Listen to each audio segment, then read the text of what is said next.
Welcome to the Veterans Growing America podcast.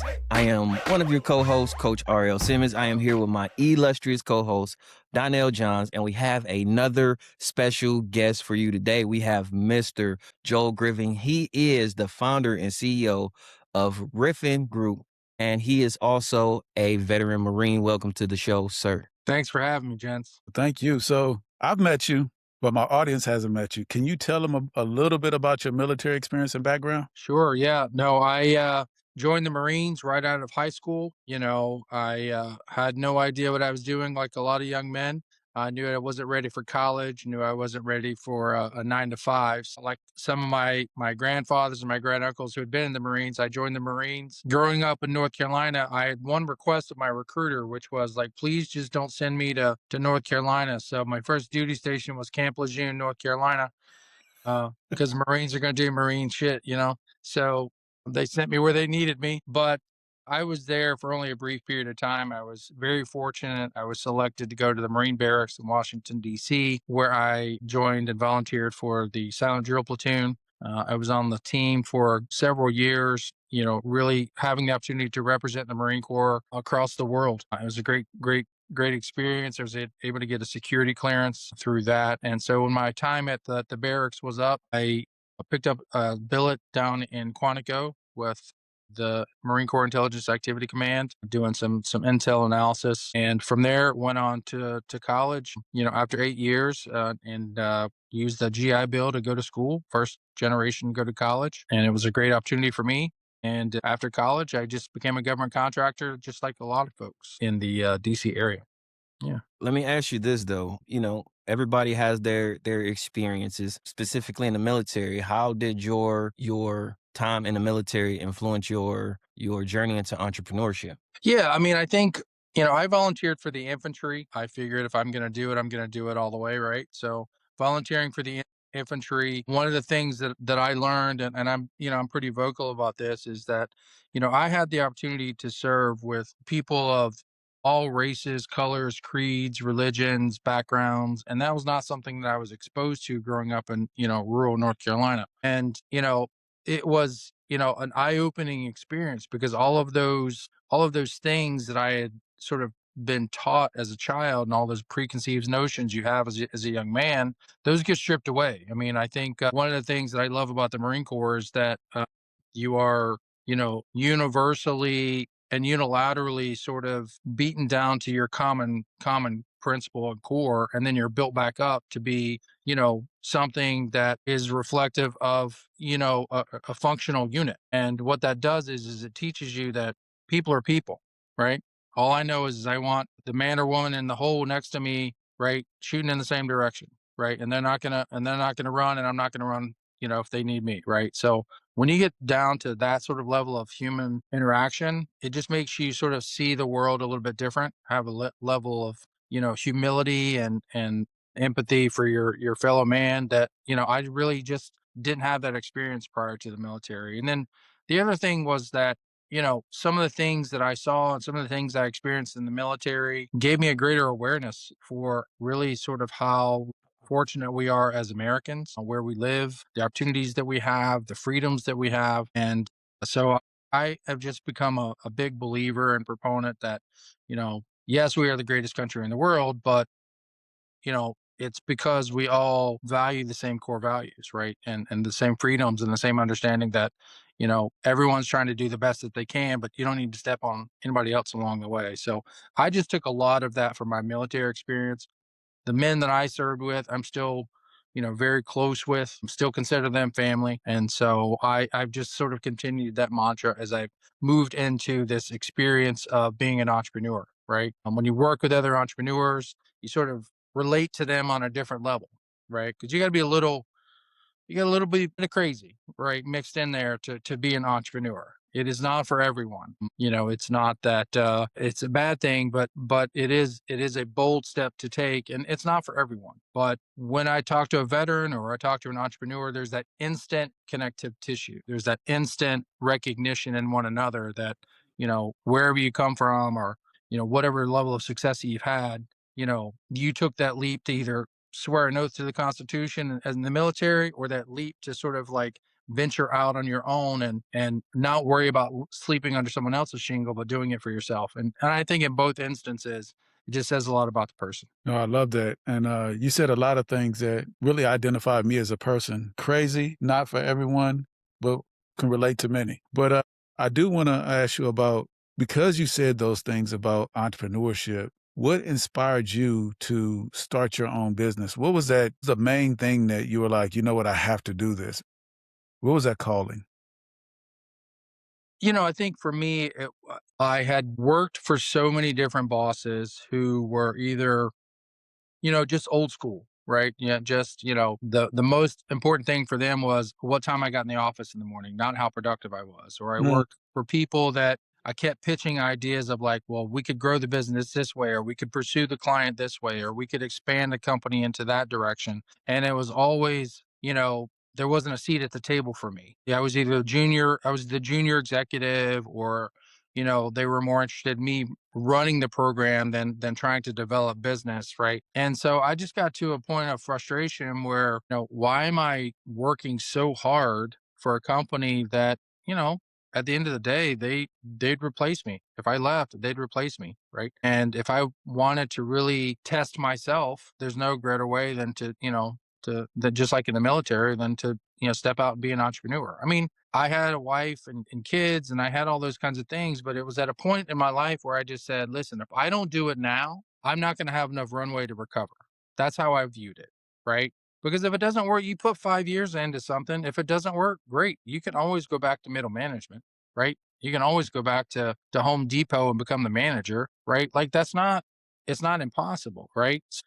I would rather have tried and failed and at least know I tried than not to have tried at A all. follow-on question to that, did you have a big safety net when you left, or it was all or nothing when you started your business? It was all or nothing. You know, uh, it was tough on the family because, when you get in that regular paycheck and the mortgage is paid and the kids are, lunch is bought every Saturday, you know what I mean? Like life is good, right? There's why do that? But it was just something that I had to try. So no, there was no safety net, but it was also the reverse is also true. There was also no getting out of that paycheck to paycheck drudgery if you don't try. I mean, we were like a lot of people, we were living within our means, but we weren't skipping out on movies or the new car or a trip. You know what I mean? So, we were one, two paychecks away at most from you know, having to go get a loan or having to go get a second job, right? So I just figured there's financial risk either way. And if I do this and it works, then we'll have a level of financial freedom, not that I'll never have to work again, but at least some level of financial freedom where it's made it worthwhile. And so for me, the risk versus reward was, it wasn't insurmountable for me. So it was really just taking the leap. And I always tell entrepreneurs who ask, like, well, when's the right time to start a business? My answer is always like, when's the right time to have a baby? You know what I mean? Like you just do. Like and then someone hands you this little thing and you take it home and you're like, oh, what am I supposed to do with this? Like once you have your second and third one, you're good. You got it, right? But that first baby, like you don't know like what's going on. And there's 9 months of terror of becoming a new father, right? That's what it's like being an entrepreneur. Like every day, it's like that. But there's no good time. It's just you just start, man. No, that's So good. if you had to go back knowing what you know now, would you do it all over again? 100%. 100%. Absolutely. And that's not because I've had some level of success, but that's because I know my personality. I would rather have done it and tried than to be 80 years old and and wonder, right? And for me it's just, that was more important. Yeah, the biggest thing is most people they live with all of that regret. And that's one of the hardest things to live with is that regret Mhm. instead of that ability to try. That shoulda, woulda, coulda. That's tough, Mhm. man. Yeah. I mean, it's easier to live with failure than it is with regret, in my opinion. 100%. 100% agree. Tell us a little bit about the business. What's your business unique proposition? Give us. Yeah. Well, listen, I was a government contractor for several years. I didn't just, decide to do it. I paid attention, right? I learned from bosses. I learned the process. I learned the business development strategies, the corporate management, contract management, all those things in the government contracting space. So, I think it's good to sort of pay your dues and learn, which I did. But in 2011, I partnered with a guy that I was in the Pentagon with during 9/11, and we had a sort of a shared bonding experience through that we partnered in starting a security company. We did all kinds of security government, we did risk assessments, risk mitigation, intel, counter intel, cyber, risk management. We did a little bit of everything. But in 2018, we sold that business. 2018 to 2020, I worked for for a year, the company that acquired us as a transition. And then the second year, I worked for a mergers and acquisitions company. And I thought, well, now that I've run a business, let's see what else is out there. So I dabbled in the M&A market to just sort of see what that was like. And I didn't like the idea of being a used car salesman, right? Like running around and like saying, "Hey, do you want to sell your business? Okay, I'll call you in 6 months. Hey, you want to sell your business?" Right? I didn't like doing that. So I struggled for a little bit, honestly. Like I did a little bit of soul searching, and then I started Riphean Group. Riphean Group's really sort of built around the core tenet of, as someone who has a high net worth, I would be able to invest in companies that are either early stage or need some seed capital to get off the ground. And we primarily focus initially in the private equity market. And so we focus Riphean Investments funds through our first fund, a national security fund that supports companies, veteran owned and minority owned businesses that are servicing areas for the warfighter. So if you have a business that is addressing a very particular need for the warfighter, not necessarily the larger national security market, but just for the warfighter, then we are looking to make investments in your business. So we've got companies that solve training initiatives. We have a company that, using SkillBridge and the GI Bill, allows veterans who are getting out to use those funds to take a multi-week cybersecurity course, and then they're able to then go on and get entry level positions in the cyber arenas. We have about a 98% attrition rate for people who graduate the program, but we also have, we have drone adjacent technologies supporting the warfighter. We've invested in a company that puts solar panels on a UAV and can sustain flight for up to 90 days in austere environments. So we've got investments in 8 different companies right now. So that private equity business was the first sort of venture I did into investing. And then the second one, the splinter off from that, was I consider myself an accidental restaurateur. I have started a hospitality group, and the restaurant a lot of people know us by is Rebellion Fredericksburg and Rebellion Leesburg, American Fare Bourbon Bar. We also own Castilla's, which is an Italian restaurant, Sky Bar, which is a rooftop lounge in Fredericksburg. And our most recent venture is The Port, which is a seafood restaurant here in Fredericksburg that really pays an homage to the fact that prior to the American Civil War, Fredericksburg was one of the larger ports on the East Coast. It was rivaling Baltimore and Alexandria for the amount of commerce that was coming up the river.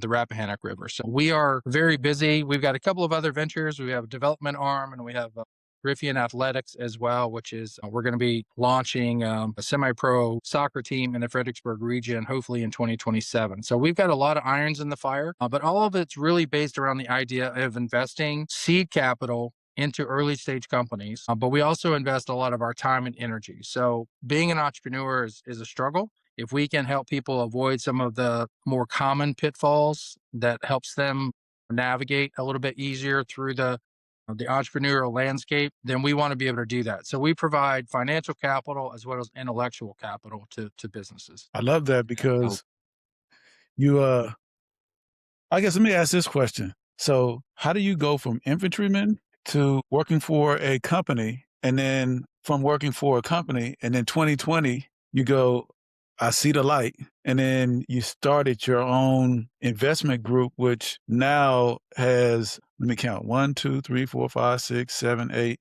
9, 10, 11, 12, 13, 14, and more organizations under it. So how does all of that happen?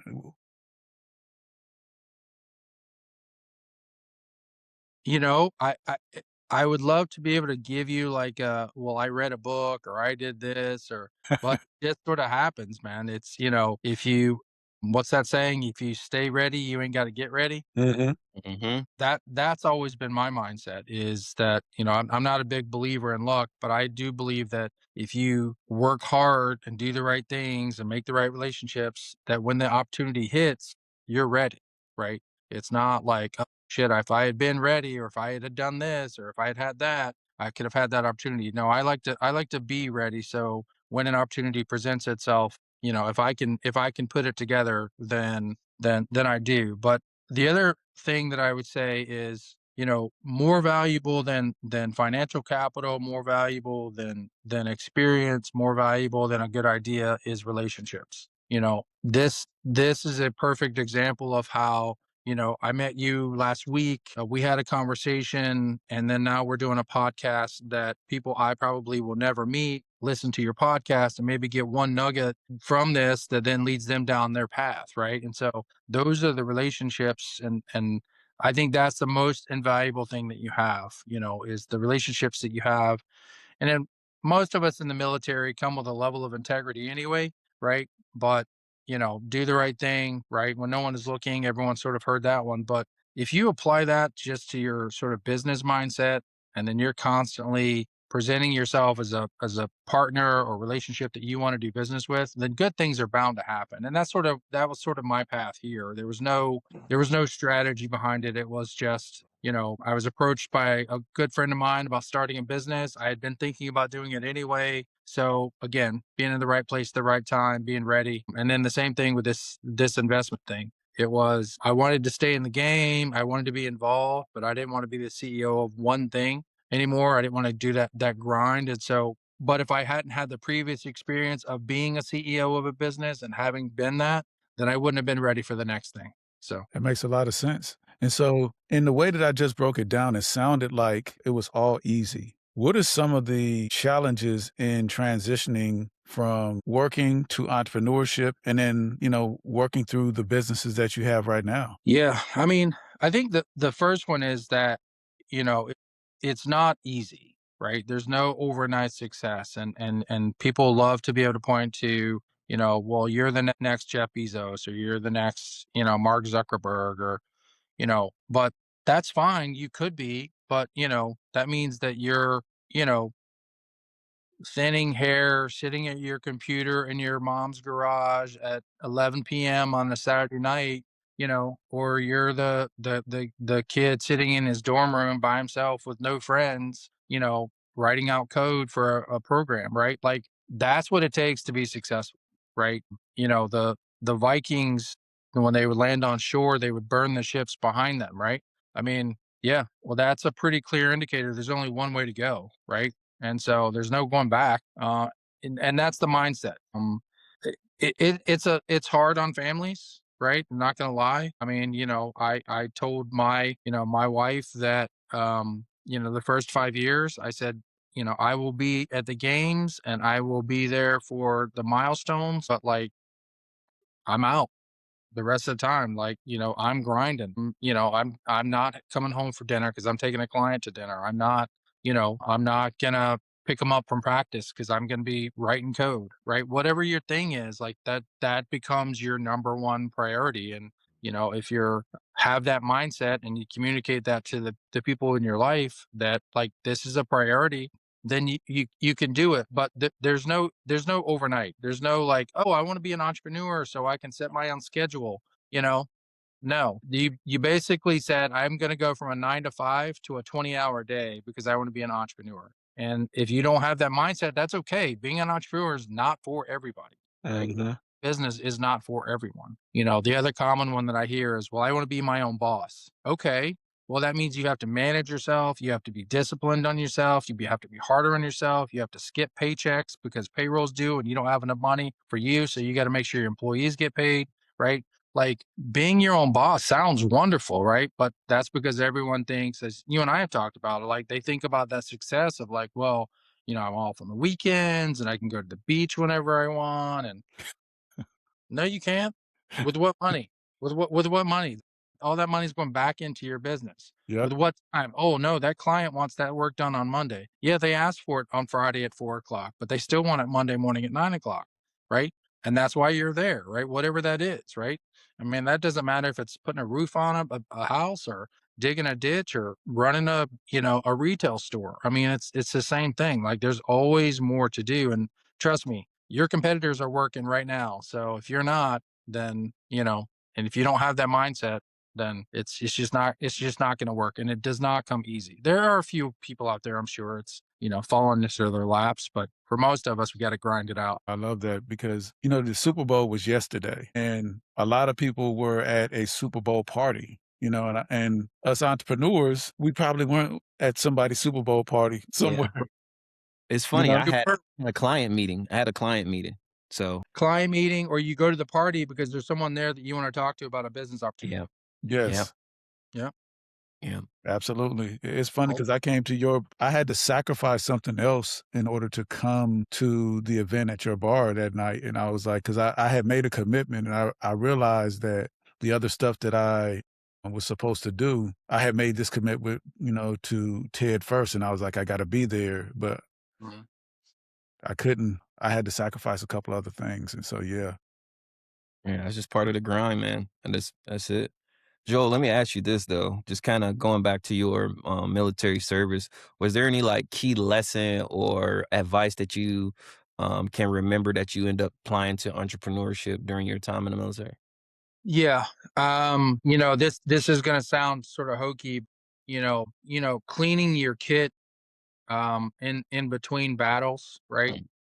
In between training regimens, in between, when you get downtime, it's not, lean back on your gear and, smoking and joking, right? Like, no, it's, you got to clean your rifle, you got to make sure your gear's ready, put your dry socks on, whatever it might be, right? And I think that is something that I've definitely applied to my business. A real example of that is in the hospitality arena. They're notoriously slow after Christmas. You get a little hit for New Year's and a little hit for Valentine's, and then St. Patrick's Day things pick back up. A lot of restaurants, they close and everybody goes home, but I use that as downtime for cleaning, prep, repainting, getting new equipment, training staff. I use that downtime as a way to prepare for the oncoming season. And then, on the private equity side, we do the same thing, right? We update all of our briefing materials, we revisit all of our tools, make sure if there's any training that needs to get done. So we use downtime as a way to get ready for the next battle. No, that's good. It's funny enough, I have a story for that too. When I was young, Private Simmons, we were in Iraq and, I was always told, hey, make sure your weapon is clean, in between. And first time, knew, neglected it, went out on mission. We had to mount out. I go to my weapon was already loaded, so I go to push the magazine forward. All you hear is nothing but sand, and I'm like, "Oh no, this is not good." And from then ever on in my entire life, cleanest weapon to this day. Yeah. Never again. But yeah, absolutely, you have to take the time to ensure that, like you said, if you stay ready, you ain't gotta get ready. Yeah, for sure. So you haven't been to Veterans Growing America, but you heard a little bit about Veterans Growing America. I want to ask you, as a veteran, how do you grow America? I really do try to stay involved in the community. It's one of the key principles. If you're an executive in one of my businesses, there's an expectation that you give back to the community in some way. For me, obviously, it's I'm pretty big on two topics. One, the veterans issue, obviously, but secondly is I co-founded an organization called Gwyneth's Gift Foundation. I lost my oldest daughter to cardiac arrest when she was 13 years old. And the short story is that she didn't receive CPR in time. And so she suffered from an unrecoverable anoxic brain injury, which effectively means that her brain didn't get enough oxygenated blood to survive the cardiac arrest. And that's subsequently what killed her. What I've tried to do since is to focus that tragedy on, the kind of person that our daughter was and who she would have been had she lived. But what we do is we offer free CPR training to anyone across the Commonwealth of Virginia. We've trained over 28,000 private citizens. We've handed out free defibrillators to over 150 locations across Virginia. And that's civic organizations, religious institutions, schools, anywhere people will gather, we will deploy a defibrillator to. And we have an application process for that. We also hand out every year scholarships to high school graduates in our region who are going on to do something of service, whether it's a nurse, whether it's a, student who's interested in serving their community or their country in some way. We love to give scholarships to them. So I spend a lot of time with that foundation. And on the veteran side, I also spend a considerable amount of time supporting the military affairs community in the region. I'm the chairman of the Veteran Services Foundation of Virginia, which is raising money for the Department of Veteran Services. Every year, we try to raise somewhere between $1 and $2 million to give to the department so that they can do things like purchase new beds for the veterans clinics or assist with homelessness issues or create training programs for workforce transition for folks getting out of the military. So I'm fairly involved in the community in a lot of different ways. And I just feel like, I've been blessed in so many ways that it's just, it's my responsibility to give back and make sure that the next person coming up the ladder gets someone reaching down for them and saying, "Hey, let me show you the way." Thank you. I don't know if you know this, but Veterans Growing America has a grant from DVS. Yeah, you had mentioned that. Yeah. And so I didn't know that you had involvement in raising funds for that grant. So that really means a lot because the work that we do, I didn't realize it, but the work that we do is suicide prevention through entrepreneurship. And the way that I found that out was through a good friend of mine who does suicide prevention. He's a suicide prevention coordinator for Fort Meade. And he volunteers at our store during events. And we had this big argument about what suicide prevention looks like. And he stopped and he was like, "You're doing suicide prevention right now." And he said, look at all of the people that are smiling at your events. Look at the people that are behind their tables selling their products. They're happy about that. They're supporting each other. And I was like, guess this is suicide prevention. So I got to look at it totally different than just, creating opportunities for our veterans, but providing purpose for them again. So I just want to thank you for doing what you do to support DVS because your grant funding supports Veterans Growing America. So thank you so much. Yeah, man, we all do our part, right? I mean, it's a brotherhood. So, everyone just does their part. Absolutely. Yeah. Oh, that's amazing, Joel. So we're going to go ahead and start closing out the show. But before we get out of here, just wanted to give you an opportunity to speak, give a platform. You probably have some listeners and viewers. They're aspiring entrepreneurs or they are entrepreneurs and they're in the grind. What are some encouraging words that you can give to those folks today? Yeah. I mean, I think what I always try to leave people with is that, it's hard.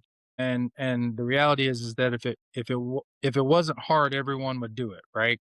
I mean, that's another takeaway from being a veteran, right? Everyone says, my favorite one is, well, I was going to join and like, okay, right. Cool. Great conversation. Next. Right. So it's supposed to be hard, right? It's worth it because you earned it the hard way, right? You had to put in the blood, sweat, and tears to earn it. You know, it don't sort of look at it like there's a linear path, right? There's no start, there's no beginning, there's no end, there's no success because I assure you, if you achieve the goal that you set out for, you're going to set another one, right? Because if you're that kind of person, you're not going to be satisfied because then you're going to be like, oh, well, if I can do that, then I'm going to do this, right? So, don't look at it as this linear path or measure success in dollars, really measure success in impact, right? My client's happy, do I have a great relationship?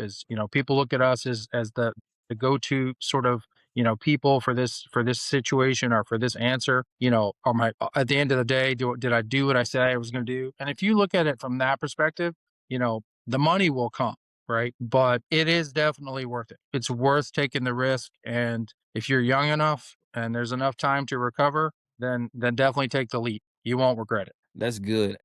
For anybody trying to find you, maybe looking for a mentor or looking to see what you got going on in your business, or maybe even looking for some funding, how do these folks get a hold of you? Yeah, I'm super easy to find. I'm a very public guy. So you can find me on LinkedIn, and you can find me there. Hit me up on LinkedIn, drop me a message, or just friend me on LinkedIn. My email is jgriffin@ripheangroup.com. And I'm pretty accessible that way. Mentoring is something that I think just sort of comes naturally. It doesn't need to be a formal process. I'm not going to hand you a book to read, but I could certainly give you a conversation and give you some tips, or just give you my opinion of, left, right, or center, right? So adjust your azimuth, right? So, that's all relatively easy. And then I'm always in the community. I'm based in the Fredericksburg region. I'm a member of the Military Affairs Committee. Like I said, there's monthly meetings that they're always going on. I'm on all kinds of boards. So just hit me up on LinkedIn is probably the easiest way, or shoot me an email. I love it. I love it. Truly, truly appreciate your time and your expertise today. Donnell, how do folks get a hold of VJ and how do they continue to support? Well, before they do that, they need to get a hold of you so they can learn about your organization. Let's tell them a little bit about you. Yeah, as always, I truly appreciate you sharing this platform with me. Um, I help families simplify finances. So a lot of times people have this big disdain about finance, and they may not understand the jargon, or they watch something on TikTok and they really just can't understand the lingo and the language. I like to break down finances super simple. And that's what we do. We are the translator for the middleman, or I say the middleman, the little man. If you need help making sense of your finances, whether it's budgeting, goal setting, whether it's life insurance, whether it's trust, wills, if you need help, yourmoneygoat.com. Yourmoneygoat.com.